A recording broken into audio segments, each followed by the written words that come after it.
I think it's important when you look at a painting to be able to see how it's made.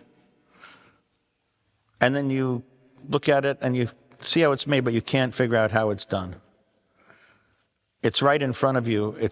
The mark is in front of you, but there's something that happens between the time that you look at it and you meet it somewhere in the middle. I'm not saying you comprehend it or whatever, but it's important for you to see how things are made. It's important for the viewer to see how the paintings are made.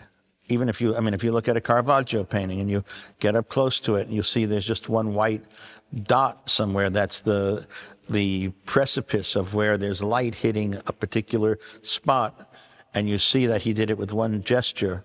It's very satisfying to think of the clarity of that moment. And or you look at a Goya painting and you see a landscape and you realize that it was painted in 5 minutes, because there's no need to work on it any longer than that. And you kind of can't believe that it's done like that, but you see in the gesture that that's exactly how it was made. I think that those kinds of decisions are things that are compelling to me, or that I like to. I notice the way the things are made when I look at them. And I think that you can't separate the image of what something is from the way that it's made. So Frank Stella would say, if there's 2 things you have to know about painting, is what to paint and how to paint. And essentially that's true. So, and I think the process of the way I do it and the materials that I use are part of the meaning of the paintings, for sure. And in context of that, you can make things that look very, very different from one appearance to the next. So if you look at the work that's here and you look at, say, the rose paintings that were showed at my son's gallery recently, that were plate paintings with roses painted on them, the physical appearance is radically different, but the mental attitude, or if there's such a thing as a philosophy or work ethic, is, or the method, if there's a method at all, says, I can do this, but I don't have to be signaturizing and making work that looks like the last work that I made, so you recognize who made it, and that you can identify that with my personality, whatever. I mean, I haven't found an irreducible image that speaks to all of my work, so they need to all look alike. I'm very happy if a group of things can look a certain way and then other ones look another way, or even if there's one painting that looks a certain way and doesn't necessarily need a sister painting to go with it. Sometimes they get them, sometimes they don't.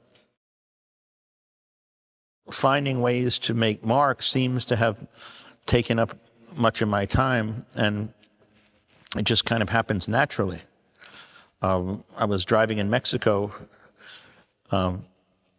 near Zihuatanejo on the Pacific coast, and there was a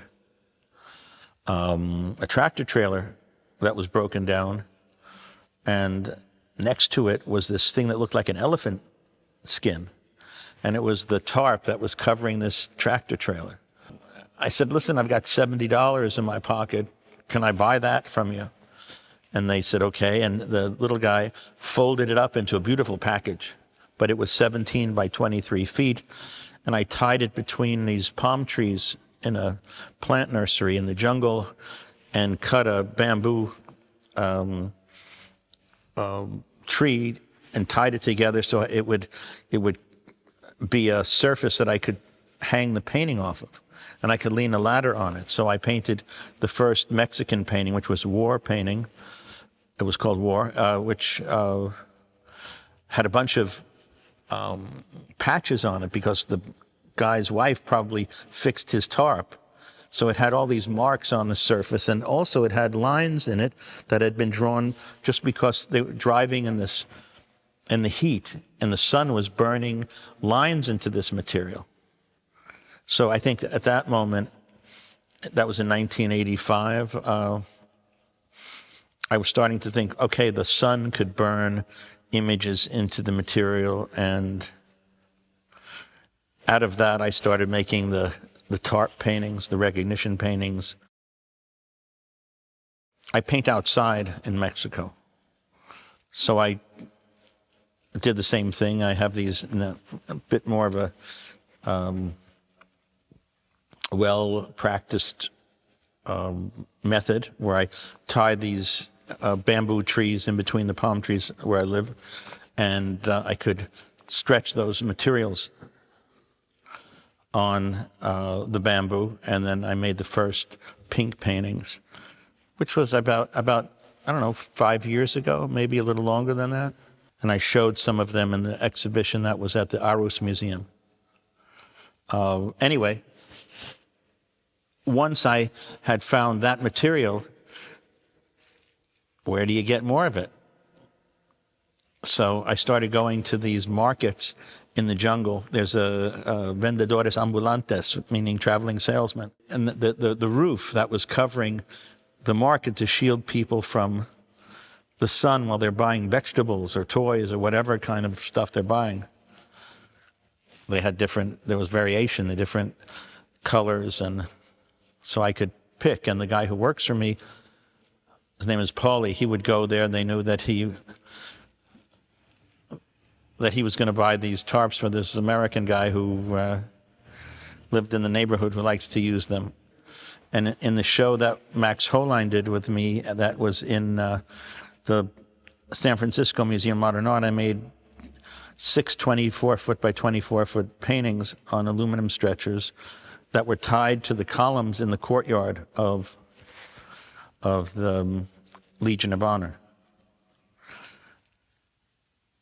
So I had somebody sew together the works or the colors that I wanted to be in them, and there was a nice variation, but all burnt by the sun.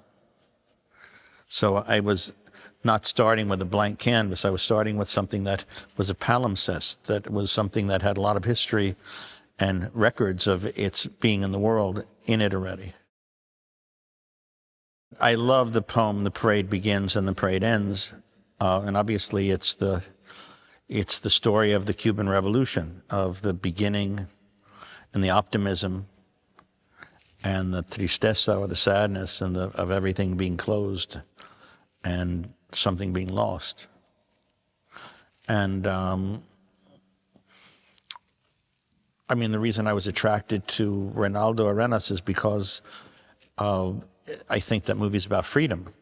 And I think basically all the films that I do are about freedom. Whether you're imprisoned by your body, like in the Diving Bell and the Butterfly, or by society, there's something that you butt up against as a human being.